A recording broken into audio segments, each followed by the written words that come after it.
जी, दोबारा स्टार्ट करते हैं। सेक्शन 2 में ये बताया गया कि विद इन पाकिस्तान जो आप ऑफेंस कमिट करेंगे उसके लिए पाकिस्तान पीनल कोड के तहत आपको लाइबल किया जाएगा। सेक्शन 2 में सिर्फ ये बात याद रखने वाली है, ठीक है। उसके बाद सेक्शन 3 में ये कहा गया है कि अगर आप आउटसाइड दी पाकिस्तान कोई ऑफेंस कमिट करते हैं लेकिन वो पाकिस्तान के लॉ के तहत पनिशेबल है, ठीक है, तो पाकिस्तान के तहत भी, पाकिस्तानी लॉ के तहत भी आपको पनिशेबल किया जा सकता है। सेक्शन 4 में ये बताया गया है कि इस कोड की जो एक्सटेंशन है वो एक्स्ट्रा टेरिटोरियल है। मीन्स के अगर पाकिस्तान का कोई सिटीज़न है जो सर्विसेज ऑफ पाकिस्तान दे रहा है बियॉन्ड दी पाकिस्तान, या कोई एयरक्राफ्ट है उसके पास या कोई शिप है जो कि पाकिस्तानी लॉ के तहत रजिस्टर्ड है, तो उसको भी पाकिस्तानी लॉ के तहत लाइबल किया जा सकता है। क्लियर है इसमें सेक्शन 4 आपको? अच्छा, उसके बाद हम आते हैं जो इम्पोर्टेंट प्रोविजंस हैं सेक्शन 11 से आते हैं। सेक्शन 11 देखें, पर्सन। पर्सन में कहा है कि company, association, body of person शामिल हैं, चाहे वो रजिस्टर्ड हो या ना रजिस्टर्ड नहीं हो। Section 12 public. पब्लिक में कोई भी क्लास ऑफ पब्लिक आ सकती है। आवाज़ रिपीट तो नहीं हो रही आपको मेरी? दोबारा तो नहीं सुनाई दे रही? क्लियर है वो। अच्छा, सेक्शन 12 पब्लिक में ये बताया गया कि कोई भी क्लास कम्युनिटी है पब्लिक से रिलेटेड, वो पब्लिक की डेफिनेशन में आती है। उसके बाद सेक्शन 14 में आते हैं servant of the state. Servant of the state जो कि फेडरल गवर्नमेंट या प्रोविंशियल गवर्नमेंट के अंडर जो ऑफिसर्स या सर्वेंट्स एम्प्लॉयड होते हैं, कंटिन्यू जारी रहते हैं या मुलाजमत पे उन्हें रखा जाता है, तो उन्हें हम सर्वेंट ऑफ द स्टेट कहते हैं। उसके बाद सेक्शन 17 पे आ जाएं। सेक्शन 17 में गवर्नमेंट की डेफिनेशन दी है। गवर्नमेंट में वो लोग शामिल हैं जिन्हें ऑफिशियली डेजिग्नेट किया गया कि वो एग्जेक्टिव पावर्स, जिन्हें बाय लॉ एग्जेक्टिव गवर्नमेंट को एडमिनिस्टर करने के लिए अपॉइंट किया गया है, उन्हें हम गवर्नमेंट में शामिल करेंगे, ठीक है। उसके बाद आप सेक्शन 19 पे आ जाएं, जज। जज में ना सिर्फ वो बंदा शामिल है जिसे ऑफिशियली डेजिग्नेट किया जज के तौर पे, बल्कि वो बंदा भी शामिल है जो कि सिविल प्रोसीडिंग्स में या क्रिमिनल प्रोसीडिंग्स में डेफिनेटिव जजमेंट दे सकता है। डेफिनेटिव जजमेंट का मतलब है जो एब्सोल्यूट जजमेंट है, ठीक है। अब अगर वो एपलेट फॉरम पे भी अगर डेफिनेटिव हो जाती है उसकी जजमेंट, तो उस जज की जो जजमेंट कहलाएगी, जिस बंदे की जो वो जजमेंट प्रोनाउंस की होगी उसे हम जज की कैटेगरी में लेके आएंगे। यहाँ तक क्लियर है सेक्शन 19 तक आपको? अच्छा, उसके बाद है सेक्शन 20। सेक्शन 20 में कोर्ट ऑफ जस्टिस का जिक्र किया गया। कोर्ट ऑफ जस्टिस में चाहे एक बंदा जुडिशली ड्यूटीज़ परफॉर्म कर रहा है या बॉडी ऑफ जजेस शामिल है जिन्हें ये ऑथराइज किया गया कि वो जुडिशली एम्पावर्ड है कि जुडिशली परफॉर्म कर सकते हैं, तो उन्हें कोर्ट ऑफ जस्टिस कहेंगे। जी, यहाँ तक क्लियर है आपको? तेज तो नहीं जा रही? अच्छा, उसके बाद सेक्शन 21 पब्लिक सर्वेंट में आते हैं। इसमें आप कैटेगरीज देखें। सबसे पहली जो कैटेगरी आती है कि जो डिफेंस फोर्सेस हैं हमारे, जो फेडरल और प्रोविंशियल गवर्नमेंट के अंडर काम कर रहे हैं, उनके जो कमीशनड ऑफिसर हैं वो उसमें शामिल हैं। जजेस भी पब्लिक सर्वेंट में हैं। ऑफिसर, अदालत के जो ऑफिसर्स होते हैं वो भी शामिल है, जिनका काम ये है कि उन्होंने इन्वेस्टिगेट करना है, रिपोर्ट सबमिट करनी है, अथेंटिकेट करनी है रिपोर्ट, या डॉक्यूमेंट्स को प्रिजर्व करना है, जो चार्ज संभालते हैं प्रॉपर्टी के डिस्पोजिशन के हवाले से, ये जुडिशियल प्रोसेस की एग्जीक्यूशन करवानी है, ओथ को एडमिनिस्टर करते हैं, या किसी ऑर्डर को इंटरप्रेट करने के हवाले से डेजिग्नेट किया गया है, या जो अदालत के ऑर्डर को प्रिजर्व करते हैं। तो अदालत के हवाले से जो भी ऑफिसर है जिनको ये ड्यूटीज़ परफॉर्म करने के लिए कहा गया है वो पब्लिक सर्वेंट की कैटेगरी में आता है। ये तकरीबन 11 ड्यूटीज़ हैं जो कि फोर्थ कैटेगरी में बताई गई हैं। उसके बाद फिफ्थ कैटेगरी में jury man, assessor, member of the panchayat assisting a court of justice a public servant, ठीक है। कोई जूरी मैन है या पंचायत का मेंबर है जो court of justice public servant को असिस्टेंस प्रोवाइड कर रहा है, वो भी पब्लिक सर्वेंट है। उसके अलावा जो सालसी है, ये जिसे आप अपना मैटर रेफर करते हैं डिस्प्यूट को रिजॉल्व करवाने के लिए, तो वो भी पब्लिक सर्वेंट में आते हैं। इसके अलावा जिसके पास ये अथॉरिटी है कि आपको वो कन्फाइनमेंट में रख सकता है, किसी भी बंदे को कन्फाइनमेंट में रख सकता है, यहाँ पर पुलिस ऑफिसर की कैटेगरी आ जाती है, तो वो भी पब्लिक सर्वेंट में आता है। उसके अलावा जिसका जो गवर्नमेंट ऑफिसर है ऑफ द गवर्नमेंट, जिसका ये काम है कि उसने ऑफेंस को रोकना है, इंफॉर्मेशन देनी है ऑफेंस के हवाले से, या फिर जवाबदेह करना है अक्यूज को जो रॉन्ग डूअर है, जो गलत काम करता है, ये पब्लिक सेफ्टी हेल्थ को सिक्योर करना है। ये तमाम जो ऑफिसर्स हैं, इसमें आप देखें पुलिस ऑफिसर की कैटेगरी भी आ रही है, वार्डन भी इसमें आ जाता है, ठीक है। तो ये सारे पब्लिक सर्वेंट में आते हैं। उसके बाद पेक्यूनरी इंटरेस्ट से रिलेटेड जो ऑफिशियल्स अपॉइंट हुए होते हैं, जैसे कि फेडरल बोर्ड रेवेन्यू, वो भी इसमें आ जाता है। इनकम टैक्स, जिनका काम है कि गवर्नमेंट के पेक्यूनरी इंटरेस्ट को प्रिजर्व करना है, उसके वाले से सर्वे कंडक्ट करना है, कॉन्ट्रैक्ट करना है। फाइनेंशियल अफेयर्स से रिलेटेड जो लॉज हैं उनकी वायलेशन नहीं होनी चाहिए, ठीक है। या जो पब्लिक ड्यूटीज़ के इवज़ में सर्विसेज प्रोवाइड करने की सूरत में जिसे फीस और कमीशन दी जाती है, वो भी पब्लिक सर्वेंट में आता है, ठीक है। या जो रेवेन्यू मैटर्स है, नेक्स्ट कैटेगरी जो 10th में ये आता है कि जैसे कि किसी गांव कस्बे से आपने टैक्स वसूल करना है जो एसेस किया गया है, तो और उनके राइट्स जो जो मतलब कि एग्रीकल्चर लैंड है उसमें जो उनके राइट्स सर्टेन किए हैं, उसके हवाले से कोई डॉक्यूमेंट सिक्योर किया गया, अथेंटिकेट किया गया, तो इसमें ये 10th कैटेगरी भी पब्लिक सर्वेंट में आ जाती है। उसके अलावा इलेक्शन से रिलेटेड जो इलेक्शन के जो रूल्स हैं उनको रिवाइज करते हैं, मेंटेन करते हैं, तैयार करते हैं, पब्लिश करते हैं, तो वो भी पब्लिक सर्वेंट की कैटेगरी में आते हैं, ठीक है। तो ये टोटल 10 कैटेगरीज हैं जो कि पब्लिक सर्वेंट में आ रही है। यहाँ तक क्लियर है?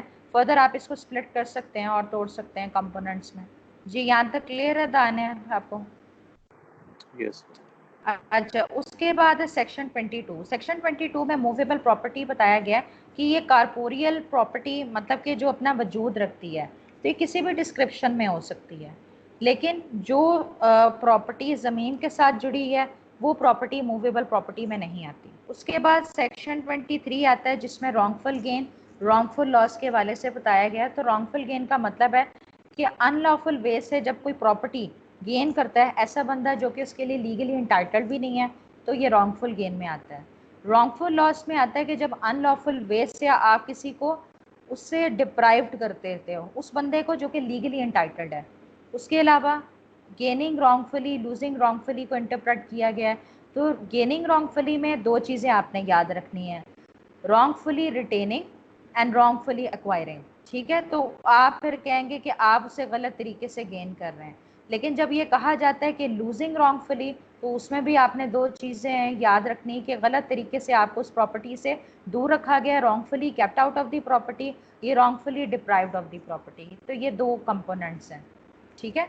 उसके बाद सेक्शन 24 में आते हैं। सेक्शन 24 में डिसऑनेस्टली बताया गया कि जब भी कोई आप ऐसा काम करते हैं जिसमें आपकी इंटेंशन है क्या आपने एक बंदे को रॉन्गफुल गेन प्रोवाइड करना है और दूसरे को रॉन्गफुल लॉस प्रोवाइड करना है, तो ये डिसऑनेस्टली डिक्लेयर होगा। अच्छा, उसके बाद सेक्शन 25 में फ्रॉडुलेंटली बताया गया। फ्रॉडुलेंटली का मतलब ये है कि कोई भी आप ऐसा काम करते हो जिसमें आपकी इंटेंशन फ्रॉड करने की होती है, डिफ्रॉड करने की होती है, तो वो फ्रॉडुलेंटली कहलाएगा। उसके बाद सेक्शन 26 में रीज़न टू बिलीव का जिक्र किया गया, जिसमें आपके पास सफिशेंट कॉज होता है, मौजूद होता है कि आप बिलीव कर सको किसी बात पे। Sufficient cause to believe is known as reason to believe. उसके बाद आप सेक्शन 28 पे आ जाएं। सेक्शन 28 में काउंटरफीट के बारे में कहा गया। काउंटरफीट का मतलब ये है कि जब आप किसी चीज़ की नकल तैयार करते हो, रिजेम्बलेंस शो करते हो, और उस रिजेम्बलेंस को शो करने का मकसद ये होता है कि उस पर डिसेप्शन प्ले हो, धोखा तो आप इस्तेमाल कर सको। अब ज़रूरी भी नहीं कि जो आपने नकल तैयार किया वो एग्जैक्ट हो, तो ये क्या कहलाएगी? ये काउंटरफीट कहलाएगी। उसके बाद सेक्शन 29 पे आते हैं डॉक्यूमेंट्स। डॉक्यूमेंट्स का मतलब ये है कि जब आप किसी मवाद को किसी सब्सटेंस पे रिड्यूस करते हो रिटन फॉर्म में, चाहे लेटर्स, फिगर्स, मार्क्स आपने यूज़ किए हैं, और उसका मकसद ये है कि उस मवाद को आप रिकॉर्ड कर सको। अब ये ज़रूरी नहीं है कि जो वो मवाद रिकॉर्ड किया गया अदालत में प्रोड्यूस करने के इंटेंशन से किया गया या नहीं किया गया। जी यहाँ तक क्लियर है आपको?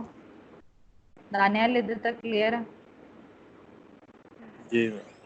अच्छा, उसके बाद सेक्शन 30 वैल्यूएबल सिक्योरिटी आ जाता है। वैल्यूएबल सिक्योरिटी में वो तमाम डॉक्यूमेंट शामिल हैं जिसमें कोई लीगल राइट क्रिएट हो रहा है, एक्सटेंड हो रहा है, ट्रांसफ़र हो रहा है, रिस्ट्रिक्ट हो रहा है, ख़त्म हो रहा है, या आप अपना कोई राइट रिलीज़ कर रहे हो, छोड़ रहे हो, कि जिसके ज़रिए आप ये एक्नॉलेज कर रहे हो कि आपकी एक लीगल लाइबिलिटी बन रही है या आपका कोई लीगल राइट नहीं है, ठीक है। तो उसको हम कहेंगे कि ये वैल्यूएबल सिक्योरिटी है। उसके बाद सेक्शन 31 में विल पे आते हैं। विल का मतलब है टेस्टिमेंट्री डॉक्यूमेंट, ठीक है। टेस्टिमेंट्री डॉक्यूमेंट भी वही चीज़ है कि जिससे आपका कोई राइट क्रिएट हो रहा है, एक्सटेंड हो रहा है, एक्सटिंग्विश हो रहा है, तो इसके साथ आप को रिलेट कर सकते हो। अमूमन ये वसीयत के लिए इस्तेमाल होता है, लेकिन जिसके ज़रिए कोई राइट एक्सटेंड क्रिएट हो रहा है, ट्रांसफ़र हो रहा है, एक्सटिंग्विश हो रहा है, तो वो टेस्टिमेंट्री डॉक्यूमेंट्स में आते हैं। फर्दर अगर ये आपको नोट आता है ना, तो इसकी एलेबोरेशन आप इसमें ऐड कर सकते हैं। अच्छा जी, उसके बाद मोस्ट इम्पॉर्टेंट कॉमन इंटेंशन से रिलेटेड अगर आपको कोई सवाल आ जाता है तो उसमें आप सेक्शन 34 से लेके 38 तक का जिक्र कर सकते हो। 36 उसमें नहीं आएगा। 34 में ये कहा गया है कि जब कॉमन इंटेंशन की फर्दरेंस में एक कॉमन इंटेंशन है और एक क्रिमिनल एक्ट को कमिट करने के लिए सेवरल उसमें काफ़ी लोग शामिल हैं, तो फिर ये होता है कि हर बंदा जो उसमें इन्वॉल्व होगा क्रिमिनल एक्ट में, वो उसके लिए लाइबल होगा। और ऐसी प्रिजम्पशन ले डाउन होगी कि जैसे अकेले ने उसको परफॉर्म किया, तो सब इक्वली लाइबल होंगे कॉमन इंटेंशन के तहत। ठीक है। उसके बाद सेक्शन 35 में ये कहा गया है कि जब आप कोई क्रिमिनल एक्ट परफॉर्म करते हो क्रिमिनल इंटेंशन के साथ, जिसमें कई ज़्यादा लोग शामिल हैं उस नॉलेज को रखते हुए, तो वो फिर ये है कि जो जो उसमें ज्वाइन कर लेते हैं उस इंटेंशन के साथ, तो सब उसके लिए लाइबल होता है। वो इसी तरह लाइबल है कि जैसे उन्होंने अकेले में मतलब कि अलहदा से उन्होंने परफॉर्म किया। उसके बाद सेक्शन 36 में ये कहा गया है कि जब आप ये कहते हैं कि आपने एक सर्टेन इफेक्ट कॉज करना है, जिसमें पार्टली एक्ट के ज़रिए आप उसको परफॉर्म करें और पार्टली ओमिशन के ज़रिए, तो दोनों जब चीज़ें पार्टली जब असर कायम हो रहा है दोनों की वजह से, चाहे वो एक्ट हो या ओमिशन हो, तो वो ऑफेंस ही कहलाएगा। ठीक है। उसके बाद सेक्शन 37 आ जाता है कि जिसमें ये कहा गया कि एक ऑफेंस को कमिट करने के लिए कई ज़्यादा आप सेवरल एक्ट्स परफॉर्म करते हो। ठीक है, चाहे आपने सिंगली परफॉर्म किया, अलहदा से किया है, ये जॉइंटली की है, तो वो ऑफेंस तो वो फिर सभी लाइबल होंगे उस ऑपरेशन के नतीजे में। जी, यहाँ तक क्लियर है आपको? जी। अच्छा, उसके बाद ये कहा गया है कि जो लोग इन्वॉल्व हैं किसी क्रिमिनल एक्ट को कमिट करने के लिए, तो वो मतलब कि जो जैसे होता है ना, एक एक्ट परफॉर्म करते हुए डिफरेंट ऑफेंसेस कमिट हो जाते हैं, तो वो डिफरेंट ऑफेंस के लिए भी लाइबल हो सकते हैं जो तमाम लोग क्रिमिनल एक्ट में इन्वॉल्व हैं। ठीक है। Persons concern in criminal act में भी गिल्टी ऑफ डिफरेंट ऑफेंसेस। अच्छा, उसके बाद वॉलंटरली सेक्शन 39 में देखते हैं। वॉलंटरली का मतलब ये होता है कि जब आपकी इंटेंशन होती है कि वो असर कायम हो जो अफेक्ट कॉज करना चाह रहे हो, और वो अफेक्ट कॉज करने के लिए आप ज़रायों का इस्तेमाल करते हैं, मोड्स अडॉप्ट करते हैं, जिसमें आप ये आपको यकीन होता है कि बाकी में ये असर कॉज होगा, तो ये इसका मतलब है कि आपने वो वॉलंटरली परफॉर्म किया है। उसके बाद सेक्शन 41 पे आ जाए, स्पेशल लॉ। जो एक खास सब्जेक्ट से रिलेटेड आप लॉ बनाते हैं तो हम उसे स्पेशल लॉ कहते हैं। लोकल लॉ का मतलब ये है कि पाकिस्तान में जितनी भी टेरिटरीज हैं, अब एक खत्ते के जैसे कहते हैं कि कराची के हवाले से भी वो लॉ बनाया गया है, तो वो वहाँ का लोकल लॉ कहलाएगा। ठीक है। उसके बाद सेक्शन 43 में आते हैं इल्लीगल। इल्लीगल का मतलब ये होता है कि उसमें तमाम एक्टिविटीज़ शामिल होती हैं जो कि ऑफेंस कंसिडर की जाती हैं या जिन्हें प्रोहिबिटेड बाय लॉ किया गया है, जिसके तहत आप सिविल एक्शन ले सकते हैं। ठीक है। और ये जो कहा गया लीगली बाउंड टू डू, ये उस बंदे के हवाले से कहा गया है कि जिससे ये मना किया गया था कि वो उसने परफॉर्म नहीं करना। ठीक है, तो वो लीगली बाउंड टू डू होगा। उसके बाद सेक्शन 44 पे आते हैं इंजरी। इंजरी में वो तमाम इलीगल एक्ट्स का शामिल हैं जिसके नतीजे में आपको हार्म कॉज होता है, चाहे वो पर्सन से रिलेटेड हो, बॉडी से रिलेटेड हो, माइंड से रिलेटेड हो, उसकी रेपुटेशन या उसकी प्रॉपर्टी से रिलेटेड हो।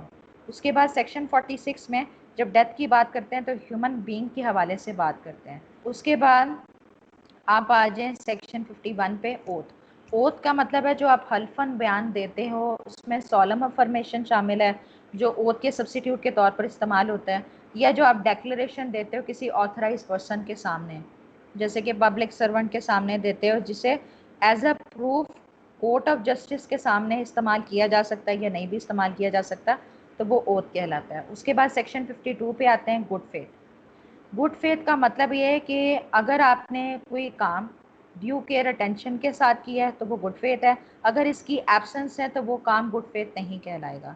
उसके बाद हार्बर में ये होता है कि जब आप किसी पर्सन को शेल्टर, फूड प्रोवाइड करते हो खाने पीने के लिए, या जो हथियार की फरामी है, या कहीं पर जाना है कन्वेंस के लिए मोड्स प्रोवाइड करते हो या उसे असिस्ट करते हो। और ये तमाम काम आपने इसलिए उसको असिस्ट किए हैं ताकि वो गिरफ्तारी से बच सके, तो ये हार्बर में कहलाएगा। ठीक है, ये कुछ जनरल एक्सप्लेनेशंस थी। अच्छा, ये जो अभी हमने पीछे पढ़ा है उसमें हमने इंट्रोडक्शन भी कवर कर लिया है और जनरल एक्सप्लेनेशंस के हवाले से भी चैप्टर को डिस्कस कर लिया। उसके बाद चैप्टर 3 मोस्ट इंपॉर्टेंट है कि पनिशमेंट्स में क्या क्या चीज़ें आती हैं। अब इस लॉ के तहत मुल्ज़म को जिन पनिशमेंट्स के लिए लाइबल किया जा सकता है वो ये है, 10 पनिशमेंट्स हैं। किसास, दियत, अशदमान, ताज़ीर, death, imprisonment for life, imprisonment rigorous भी हो सकती है, सिंपल भी हो सकती है, फॉर फीचर ऑफ प्रॉपर्टी, और फाइन भी हो सकती है। इसमें आप ये देखें कि डिफरेंट कैटेगरीज हैं कि जिसमें कॉम्पनसेटरी पनिशमेंट्स भी आ जाती हैं, एज टू सिविरिटी भी आ जाती हैं। ठीक है ना, तो डिफरेंट कैटेगरीज इसमें दी गई हैं। अच्छा, उसके बाद सेक्शन 54 में ये बताया गया है commutation of sentence of death कि अगर किस ऐसा ऑफेंस के तहत सेंटेंस पास ऐसे ऑफेंस के तहत आप लाइबल किए गए हो जिसमें कैपिटल पनिशमेंट है, तो federal government, provincial government without the consent of the offender उसकी जगह पर कैपिटल पनिशमेंट की जगह पर कोई और पनिशमेंट प्रोनाउंस कर सकती है। मतलब ये होता है ना कि कम कर देना, उसकी सेंस में ये कम्यूटेशन का लफ्ज़ इस्तेमाल होता है। लेकिन इसके साथ ये प्रोवाइड किया गया है कि जो कत्ल के ऑफेंसेस हैं तो उसमें जब तक कि वारसान उसकी कंसेंट नहीं दे देते तो डेथ पेनल्टी को कम्यूट नहीं किया जा सकता। उसके अलावा सेक्शन 55 में आते हैं जिसमें इम्प्रिजमेंट फॉर लाइफ की कम्यूटेशन की बात की गई है। तो लाइफ इम्प्रिजमेंट की जगह पे प्रोविंशियल गवर्नमेंट चाहे तो without the consent of the offender 14 साल की पनिशमेंट दे सकती है। लेकिन फिर उसके बाद ये बात की गई कि चैप्टर 16 के तहत अगर आप लाइबल हो और उसमें उम्र कैद की सज़ा तुम्हें कमी बेशी करनी तो उसमें वारिसान की या विक्टिम की कंसेंट होना ज़रूरी है, अदरवाइज वो कम्यूटेशन नहीं हो सकती। यहाँ तक क्लियर है दानियाल आपको? Yes. जी। अच्छा, उसके बाद सेक्शन 55 कैपिटल ए में आते हैं जिसमें प्रेसिडेंट की प्रीरोगेटिव राइट्स को सिक्योर कर लिया गया, सेव कर लिया गया कि जो बाय कॉन्स्टिट्यूशन प्रेसिडेंट को ये अख्तियार है कि वो पार्डन ग्रांट कर सकता है या for the time being suspend कर सकता है सज़ा को, या उसमें कमी बेशी कर सकता है। तो वो जो पावर है वो सेक्शन 54, 55 उस पर असरअंदाज नहीं होगा, जो पहले हम कम्यूटेशन के हवाले से पढ़ चुके हैं। लेकिन उसके बाद मज़ीद ये बयान किया गया कि चैप्टर 16 के तहत अगर आप लाइबल हो ना तो उसमें माफ़ी उसी सूरत में हो सकती है जब वारिसान, जो विक्टिम के जो वारिसान हैं, ये जो विक्टिम है उसकी कंसेंट ले ली जाए, तभी इस राइट को यूटिलाइज़ किया जा सकता है। अदरवाइज़ वहाँ पर प्रेसिडेंट अपने अख्तियार का इस्तेमाल नहीं कर सकता, जहाँ पर चैप्टर 16 के तहत ऑफेंसेस आते हैं जो कि offences relating to human body की बात की जा रही है। उसके बाद सेक्शन 57 में आते हैं जिसमें fraction of terms of punishment का बात की है कि तनासुब का जिक्र किया गया कि जब भी हम उम्र कैद की बात करते हैं तो आप इसको 25 ईयर्स के इक्वलेंट कंसिडर करें। ठीक है, उसके बाद सेक्शन 60 में आते हैं जिसमें ये कहा गया कि सर्टन इम्प्रिजमेंट्स में जहाँ पर कोर्ट ये उसके पास ये कॉम्पिटेंसी है कि आपको रिगरस पनिशमेंट भी प्रिस्क्राइब कर सकता है, सिंपल पनिशमेंट भी दे सकता है। तो इस हवाले से अदालत कॉम्पिटेंसी रखता है कि वो डायरेक्शन दे सकता है कि पार्शल सिंपल कर दी जाए, पार्शल रिगरस कर दी जाए, या एज अ होल रिगरस कर दी जाए, या एज अ होल सिंपल कर दी जाए।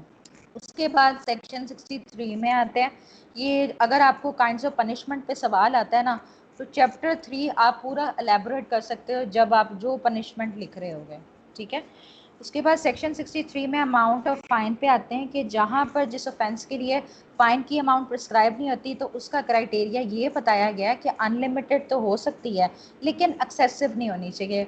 एक्सेसिव नहीं होनी चाहिए तो इसका मतलब वो ये कहना चाह रहे हैं कि according to the circumstances of the case fine pronounce की जाएगी। अच्छा, उसके बाद ये सेक्शन 64 में ये बताया गया है कि ऐसे ऑफेंसेस जो कि इम्प्रिजमेंट के साथ साथ फ़ाइन के साथ लाइबल थे या जिनमें आपको सिर्फ फ़ाइन की सज़ा दी गई है, तो फिर अदालत इस हवाले से कॉम्पिटेंसी रखता है कि जहाँ पर आप फाइन पे नहीं करते, डिफ़ॉल्ट करते, तो उसके नतीजे में आपको एक सर्टन टर्म के लिए, सर्टन ड्यूरेशन के लिए इम्प्रिजमेंट की सज़ा काटनी होगी, ठीक है, जो कि इन एडिशन उस इम्प्रिजमेंट के होंगे जो कि ऑलरेडी उस ऑफेंस के लिए प्रोवाइडेड होगी। फॉर एग्जांपल मैं वैसे बात करती हूँ कि जैसे एक ऑफेंस है, उसमें 3 साल की सज़ा है, साथ फाइन की भी आपको सज़ा सुना दी गई है, लेकिन आप फाइन नहीं पे करते, तो उसके डिफ़ॉल्ट में आपको एक सर्टन लिमिट तक उसके लिए आपको इम्प्रिजमेंट की सज़ा काटनी पड़ेगी। ये बात इसमें की गई है। उसके अलावा अगर 64 में ये बात की गई है कि नॉन पेमेंट ऑफ फाइन के नतीजे में आपको सज़ा काटनी पड़ती है, तो 65 इसके साथ अटैच करके पढ़ोगे, जिसमें लिमिट बता दी गई है कि डिफ़ॉल्ट के नतीजे में आपको कितनी इम्प्रिजमेंट की सज़ा दी जा सकती है। तो उसके हवाले से कहा गया है कि जो टोटल पनिशमेंट है ना, सब्सटेंटिव पनिशमेंट है बाय लॉ जो दी गई है, उसका 1/4 से ज़्यादा एक्सीड नहीं करना चाहिए। ठीक हो गया। उसके अलावा उन्होंने मज़ीद 66 में ये बता दिया कि ऐसे ऑफेंसेस जिसमें सिर्फ फाइन की सज़ा थी, ये इतना इम्पोर्टेंट नहीं, ये छोड़ दें आप। मतलब इसमें सिंपल ये बात की गई है कि इम्प्रिजमेंट की सज़ा किसी भी डिस्क्रिप्शन की हो सकती है। मतलब ज़रूरी नहीं है कि एक स्पेसिफाइड है, आपको 1/4 कह दिया गया है, उससे कम भी हो सकता है या उसकी हद तक भी हो सकता है। 66 को आप छोड़ दीजिएगा।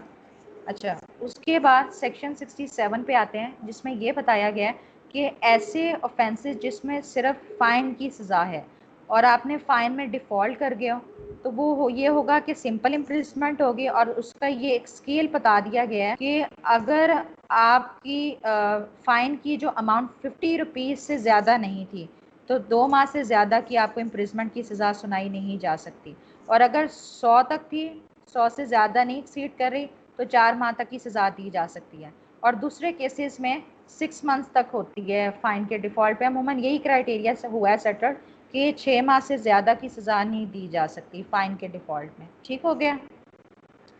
उसके बाद ये 68 में ये बताया गया है कि जैसे ही आप फ़ाइन पे कर दोगे, तो उसके नतीजे में आपकी जो इम्प्रिजमेंट की सज़ा है वो टर्मिनेट हो जाएगी। उसके अलावा आप आ जाएं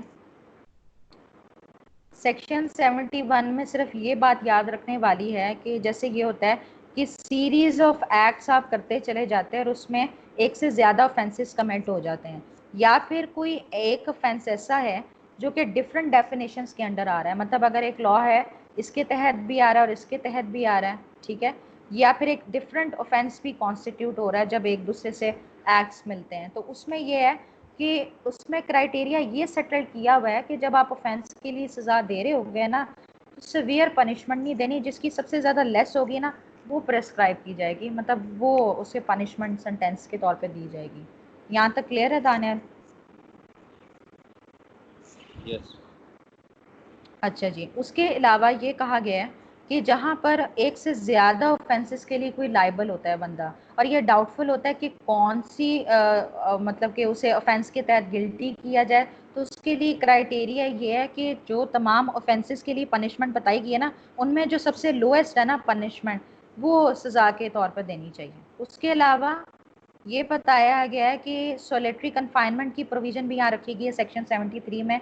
इसमें ये बताया गया है कि ऐसे ऑफेंस जिसमें रिगरस इम्प्रिजमेंट की सज़ा दी गई है, तो अदालत ये कर सकती है कि रिगरस इम्प्रिजमेंट के लिए उसे सोलिटरी कन्फाइनमेंट की सज़ा भी दे सकती है, जो कि 3 माह से ज़्यादा नहीं होनी चाहिए। अब उसके लिए एक स्केल यहाँ पर बताया गया है कि जहाँ पर रिगरस इम्प्रिजमेंट की जो ड्यूरेशन है, अगर 6 माह से ज़्यादा नहीं है, तो 1 माह से ज़्यादा की आप सोलिटरी कन्फाइनमेंट नहीं दे सकते। लेकिन जहाँ पर 6 माह से ज़्यादा की इम्प्रिजमेंट है, लेकिन 1 साल से ज़्यादा एक्सीड नहीं कर रही, तो 2 माह तक आप दे सकते हैं। 2 माह से ज़्यादा नहीं होनी चाहिए, और एज अ होल 3 मंथ्स का यहाँ पर बता दिया गया है। अच्छा, अब जब आपने 74 भी इसके साथ मिला के आप पढ़ेंगे कि जब सोलिटरी कन्फाइनमेंट की सज़ा की एग्जीक्यूशन की बात होती है, तो एट द टाइम आप 14 दिन से ज़्यादा की नहीं दे सकते। जहाँ पर 3 माह से ज़्यादा की इम्प्रिजमेंट अवॉर्ड की गई है, तो फिर उसका क्राइटेरिया ये होगा कि हर माह में आप सिर्फ 7 दिन तक की उसे सॉलिटरी कन्फाइनमेंट दे सकते हैं। ठीक हो गया। ये हमारा जो चैप्टर है, इसमें अब पनिशमेंट्स का भी हो गया कंप्लीट। उसके बाद कुछ जनरल एक्सेप्शंस हैं जहाँ पर अक्यूज्ड डिफेंस ले सकता है कि वो इस ऑफेंस के तहत लाइबल नहीं है, एक्सेप्शन जिसे हम कहते हैं, तो इसमें ये हो सकता है कि आपको सेपरेटली इसमें पूछा जाए। अच्छा, जो पहली मैं कैटेगरी बनाती हूँ वो ये है कि जो कि जस्टिफाइड बाय लॉ है। उसमें सबसे पहले सेक्शन 76 देखते हैं। उसमें ये है कि बाय मिस्टेक ऑफ फैक्ट एक बंदे को ये ऐसा लगता है कि वो बाय लॉ लीगली एंटाइटल्ड है, एंटाइटल्ड कह रही हूँ सॉरी, कि लीगली बाउंड है कि वो ये एक्ट परफॉर्म करे। ठीक है, तो वो जो एक्ट को परफॉर्म करेगा वो ऑफेंस कंसिडर नहीं किया जाएगा। उसके बाद सेक्शन 77 में ये बताया गया कि जज जब जुडिशरी परफॉर्म करता है, चूंकि वो गुड फेथ में करता है, उसे यकीन है ये अथॉरिटी बाय लॉ दी गई है, तो ये भी ऑफेंस कंसिडर नहीं किया जाएगा। उसके बाद सेक्शन 78 में ये बताया गया है कि अदालत ने जो जजमेंट प्रोनाउंस किया उसकी कंप्लाइंस में आप एक एक्ट परफॉर्म करते हैं और आपको यकीन है कि अदालत ये इख्तियार रखता था कि वो ये फैसला दे सकता था, तो वो भी इसमें ऑफेंस कंसिडर नहीं किया जाएगा।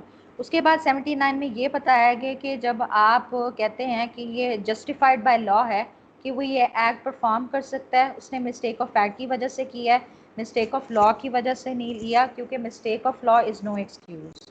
गुड फेथ में किया है तो ये भी ऑफेंस कंसिडर नहीं किया जाएगा। उसके बाद सेक्शन 80 में ये बताया गया कि लॉफुल वे से आपने प्रॉपर केयर और कॉशन बरती थी, लेकिन एक लॉफुल एक्ट करते हुए मिसफॉर्चून या एक्सीडेंट अकर हो जाता है। ठीक है, तो वो भी ऑफेंस कंसिडर नहीं किया जाएगा। उसके बाद सेक्शन 81 में ये कहा गया है कि आपने एक ऐसा एक्ट परफॉर्म किया है जिससे नुकसान पहुंच सकता है, लेकिन क्रिमिनल इंटेंशन के बगैर किया गया है। ठीक है, तो अगर कोई दूसरे हार्म को किसी दूसरे नुकसान से बचने के लिए अगर वो आप एक्ट परफॉर्म करते हैं क्रिमिनल इंटेंशन के बगैर, तो वो भी ऑफेंस कंसिडर नहीं किया जाएगा। उसके बाद हम चाइल्ड के हवाले से पढ़ते हैं, जिसमें सेक्शन 82 और 83 है।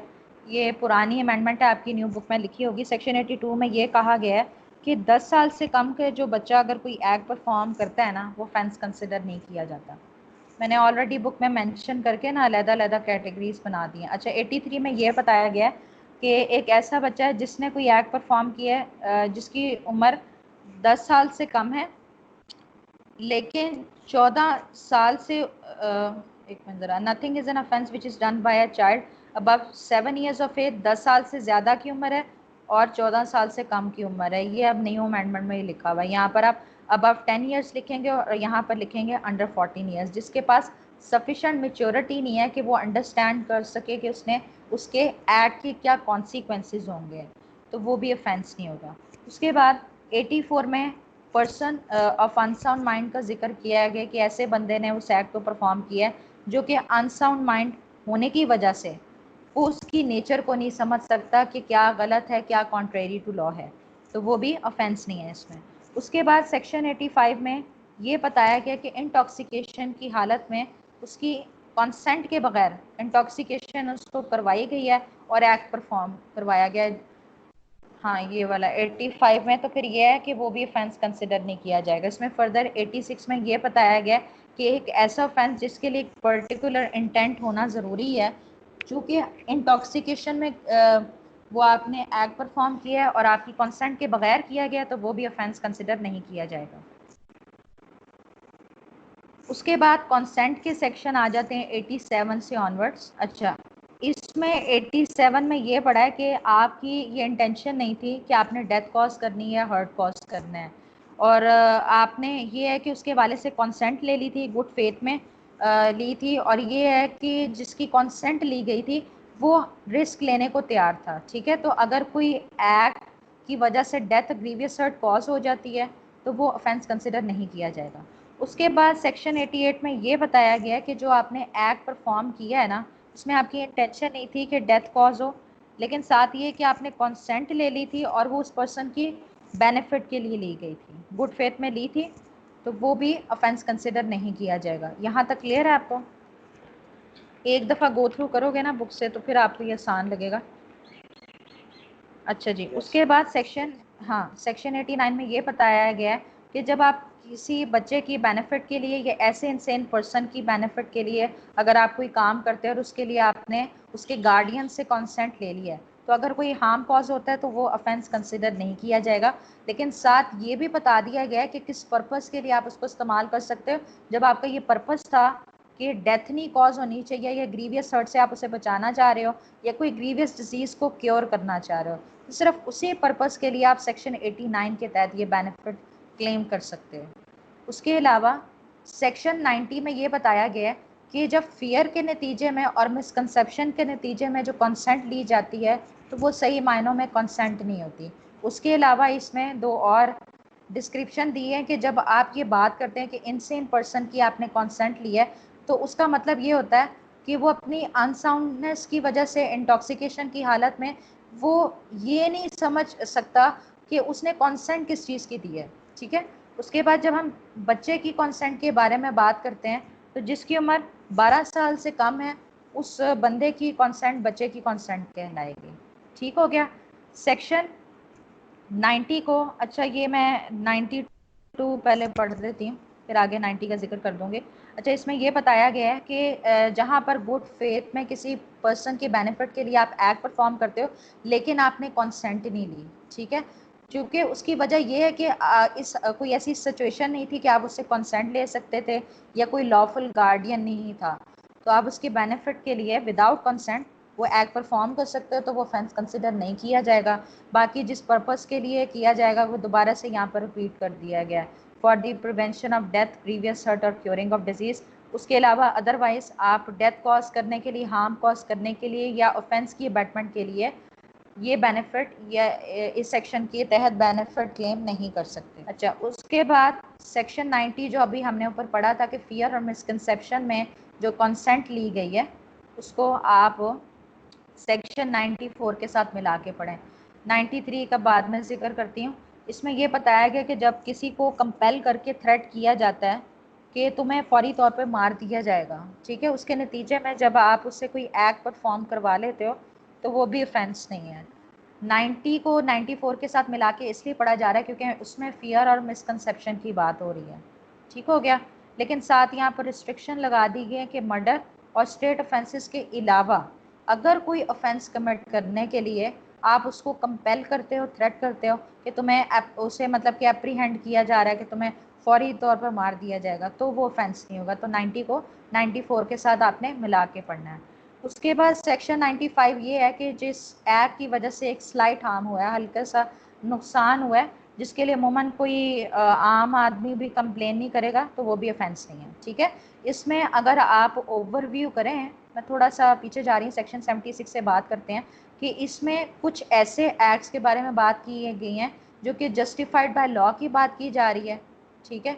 और आगे जस्टिफाइड बाय लॉ के बाद बच्चे के एक्ट के हवाले से बात की गई है, act done by the child, act done by the unsound mind and act done by the person under the influence of the intoxication, वो बात की गई है। उसके बाद आपने डिफरेंट सिचुएशंस पढ़ी हैं सेक्शन 87 से ऑनवर्ड्स, जिसमें आपने कॉन्सेंट के हवाले से पढ़ा है। ठीक है।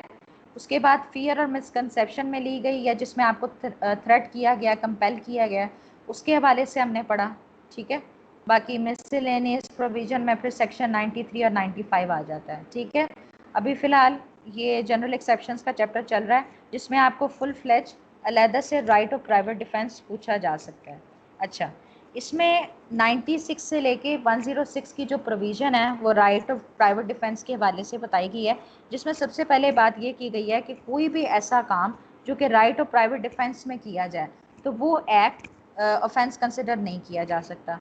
उसके बाद फर्दर एलेबोरेशन सेक्शन 97 में ये बताई गई है कि किस हवाले से आप राइट ऑफ प्राइवेट डिफेंस इस्तेमाल करते हैं। दो चीज़ों के हवाले से, as to the body and as to the property. Body आपकी भी हो सकती है, कोई और बंदा भी हो सकता है। ठीक है। उन ऑफेंसेस के खिलाफ आप राइट ऑफ प्राइवेट डिफेंस इस्तेमाल कर सकते हैं जो कि offence relating to human body है, जिनका जिक्र चैप्टर 16 में किया गया है। फिर जब प्रॉपर्टी की बात की जाती है तो प्रॉपर्टी में मूवेबल और इमूवेबल का भी जिक्र आ जाता है, किन के खिलाफ, जो कि offences relating to the property है, जिसमें ये तमाम डिस्क्रिप्शन की ऑफेंसेस आ जाते हैं। Theft, robbery, mischief, criminal trespass, attempt to commit theft, robbery, mischief और क्रिमिनल ट्रेसपास। ठीक है। तो इससे रिलेटेड चैप्टर 17 डील करता है। सही है। उसके बाद सेक्शन 98 में ये कहा गया है कि ऐसा बंदा जो कि अनसाउंड माइंड है, इंटॉक्सिकेशन की हालत में है लैक ऑफ मेच्योरिटी है, या अगर उसको मिसकंसेप्शन हुई है, तो उस बंदे के खिलाफ भी आप राइट ऑफ प्राइवेट डिफेंस इस्तेमाल कर सकते हैं। ठीक है जी। अच्छा, ये ऊपर मैं एक बात बताना भूल गई कि 97 में ये जब ये बात की गई है ना कि बॉडी और प्रॉपर्टी के हवाले से आप प्राइवेट डिफेंस इस्तेमाल कर सकते हैं, तो साथ आपने रिस्ट्रिक्शंस को भी मद्देनजर रखना है जो कि सेक्शन 99 में बता दी गई। अब हम इनकी रिस्ट्रिक्शंस के हवाले से बात करते हैं। सबसे पहले तो जनरल रूल की बात करते हैं कि ऐसे कौन से एक्ट्स हैं जिनके खिलाफ राइट ऑफ प्राइवेट डिफेंस इस्तेमाल नहीं किया जा सकता। सबसे पहली बात कि जब कोई पब्लिक सर्वेंट गुड फेथ में अपनी अथॉरिटी को इस्तेमाल करता है और उसमें कोई एप्रीहेंशन इन्वॉल्व नहीं है कि आपको डेथ कॉज हो सकती है, ग्रीवियस इंजरी हो सकती है, ठीक है, तो फिर ये है कि चूंकि उसने गुड फेथ में परफॉर्म किया है तो उसके खिलाफ आप राइट ऑफ प्राइवेट डिफेंस इस्तेमाल नहीं कर सकते। दूसरी सिचुएशन ये बताई गई है कि जब पब्लिक सर्वेंट किसी को डायरेक्शन देता है और उसने उन डायरेक्शन की कंप्लाइंस में वो गुड फेथ में एक्ट परफॉर्म करता है, तो उस बंदे के खिलाफ भी आप राइट ऑफ प्राइवेट डिफेंस इस्तेमाल नहीं कर सकते। या तीसरी ऑप्शन ये हो सकती है कि जब आपके पास इतना टाइम है कि आप पब्लिक अथॉरिटीज़ को रजू कर सकते हैं अपनी प्रोटेक्शन के लिए, ठीक है, तो वहाँ पे भी राइट ऑफ प्राइवेट डिफेंस इस्तेमाल नहीं किया जा सकता। सही हो गया। यहाँ पर कंडीशन प्रेसिडेंट बताई गई है कि राइट ऑफ प्राइवेट डिफेंस के लिए कितना नुकसान आप पहुँचा सकते हो, तो उसके लिए क्राइटेरिया ये बताया गया कि उतना ही नुकसान पहुँचा सकते हो जितना कि डिफेंस के लिए ज़रूरी है। ठीक हो गया। अच्छा, ऊपर दो कंडीशंस हमने पढ़ी थी कि पब्लिक सर्वेंट के खिलाफ या पब्लिक सर्वेंट की डायरेक्शन में अगर कोई बंदा उसकी कंप्लाइंस में कोई एक्ट परफॉर्म करने आता है, उसके खिलाफ आप राइट ऑफ प्राइवेट डिफेंस इस्तेमाल नहीं कर सकते। अब इन दोनों कंडीशंस की ना हम यहाँ पर एक्सेप्शंस पढ़ते हैं। अच्छा, एक्सेप्शन इस तरह से है कि जब तक आपको ये नहीं पता कि ये जो एक्ट परफॉर्म कर रहा है ये पब्लिक सर्वेंट है, उसके खिलाफ आप उतनी देर तक राइट ऑफ प्राइवेट डिफेंस इस्तेमाल कर सकते हो। या फिर आपको जब तक ये नहीं पता कि अगर डायरेक्शन में कोई बंदा उस एक्ट को परफॉर्म करने आया है, उसने आपको मेंशन नहीं किया कि किस अथॉरिटी के तहत ये एक्ट परफॉर्म करने आया है, या उसने रिटर्न में आपको अथॉरिटी नहीं दिखाई, तो जब तक वो आपको प्रोड्यूस नहीं कर देता रिटर्न अथॉरिटी के हवाले से, तो फिर आप उस बंदे के खिलाफ भी राइट ऑफ प्राइवेट डिफेंस इस्तेमाल कर सकते हो। जी, यहाँ तक क्लियर है आपको? दानिया, क्लियर है आपको? कोई सवाल तो नहीं है यहाँ तक? नहीं मैम, क्लियर। अच्छा, उसके बाद अब हम आते हैं सेक्शन 100 में। अभी फ़िलहाल हम एज टू दी बॉडी की बात कर रहे हैं कि जब हमने राइट ऑफ प्राइवेट डिफेंस इस्तेमाल करना है, लेकिन सेक्शन 100 में ये बात की है कि हमलावर जब आप पर हमला करता है तो ऐसे कौन सी कंडीशंस हैं जहाँ पर राइट ऑफ प्राइवेट डिफेंस इस्तेमाल करते हुए आप उसको मार भी सकते हो। तो ये टोटल 6 हैं कि जब उस हमले के नतीजे में आपको ये एप्रीहेंशन इन्वॉल्व होती है कि आपकी मौत वाक़या हो सकती है, या आपको ग्रीवियस इंजरी पहुंच सकती है, या वो रेप करने की गर्ज से असॉल्ट किया उसने, या अननेचुरल लस्ट को सेटिस्फाई करना चाह रहा है, किडनैपिंग अबडक्शन की गर्ज से उसने असॉल्ट किया था, या फिर वो आपको रॉन्गफुली कन्फाइनमेंट में रखना चाहता है, उसने आपको रखा है ताकि आप पब्लिक अथॉरिटीज़ को अपनी रिलीज के लिए रजू ना कर सको।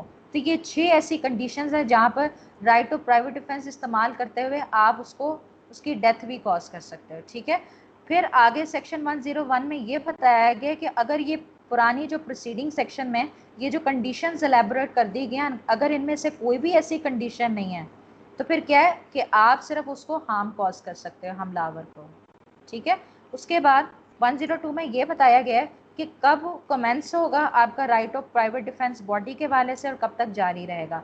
तो उसका क्राइटेरिया ये है कि जब तक एप्रीहेंशन इन्वॉल्व रहती है कि आपकी जान को खतरा है, और जब तक वो कंटिन्यू रहेगा डेंजर, उस वक्त तक वो रहेगा। ठीक है, ये हो गया private defence as relating to the body. ठीक है, उसके बाद रिलेटिंग टू दी प्रॉपर्टी में आते हैं जो 103 से स्टार्ट होता है। इसमें ये कहा गया कि रिस्ट्रिक्शंस को फॉलो करते हुए अगर ये ऑफेंसेस आ रहे हैं, इन ऑफेंसेस का खदशा है, तो आप उसकी डेथ भी कॉज कर सकते हो। जैसे कि रॉबरी का खतरा है, हाउस ब्रेकिंग बाय नाइट का खतरा है, या वो मिसचीफ कॉज कर रहा है किसी बिल्डिंग टेंट वेसल को नुकसान पहुंचाकर।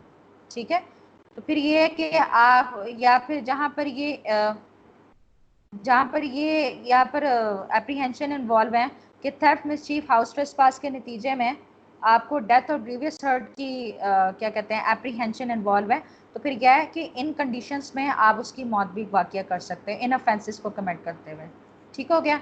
उसके बाद 104 में ये बताया गया है कि अगर 103 की एलैबोरेटेड डिस्क्रिप्शंस की ऑफेंसेस नहीं है, इसका खर्चा नहीं है, तो फिर यह है कि सिर्फ आप उसको रॉन्ग डोर के हवाले से उसको नुकसान पहुंचा सकते हो।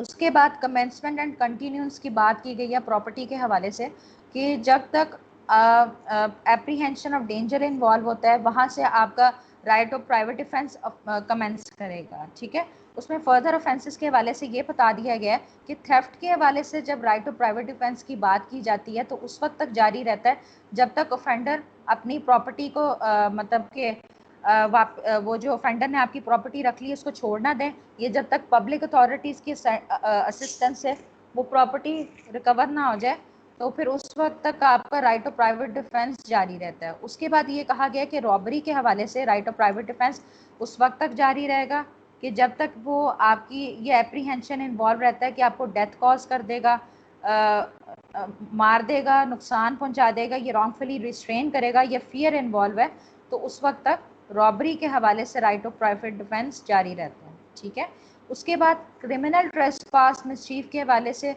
उस वक्त तक राइट ऑफ प्राइवेट डिफेंस जारी रहता है कि जब तक कि वो क्रिमिनल ट्रेसपास मिसचीफ के ऑफेंस को कमिट करता रहता है, जारी रहता है। ठीक है, उसके बाद हाउस ब्रेकिंग बाय नाइट के हवाले से अगर राइट ऑफ प्राइवेट डिफेंस इस्तेमाल करना है तो जब तक हाउस ब्रेकिंग या हाउस ट्रेसपास का जो ऑफेंस है वो कंटिन्यू रहता है उस वक्त तक वो जारी रहता है। ठीक है, उसके अलावा सेक्शन 106 में ये बताया गया कि जब ये रिस्क इन्वॉल्व होता है कि एक तरफ तो आपको ये ख़तरा है कि एप्रीहेंशन ऑफ डेथ इन्वॉल्व है, लेकिन साथ साथ ये भी ख़तरा है कि इससे इनोसेंट पर्सन को भी खदशा है कि नुकसान पहुंचेगा, तो उस रिस्क के साथ साथ आप राइट ऑफ प्राइवेट डिफेंस भी इस्तेमाल कर सकते हैं।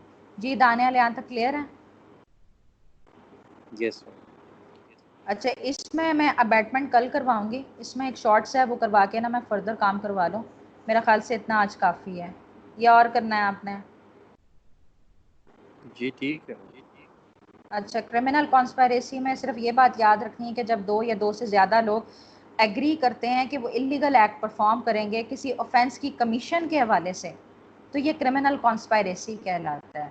और इसमें यह है कि क्रिमिनल कॉन्स्पायरेसी सिर्फ ऑफेंस की कमीशन के लिए किया जा सकता है। ठीक है, इसमें यह ज़रूरी नहीं है कि यही आपका अल्टीमेट ऑब्जेक्ट था कि इलीगल एक्ट परफॉर्म होना चाहिए। ठीक है, उसके अलावा ये है कि अगर आपने ऐसे ऑफेंसेस के लिए क्रिमिनल कॉन्स्पायरेसी की है जिसमें सज़ा death penalty, imprisonment for life है या रिगरस इम्प्रिजमेंट है जो कि 2 साल से ज़्यादा के लिए है, तो फिर उसमें आपको वही ऑफेंस की पनिशमेंट दी जाएगी कि अगर एक्सप्रेसली प्रोवाइडेड नहीं है ना कि क्रिमिनल कॉन्स्पायरेसी की ये सज़ा है, तो जो ऑफेंस के लिए प्रेस्क्राइब पनिशमेंट होगी उसी के तहत आपको सज़ा दी जाएगी। ठीक हो गया।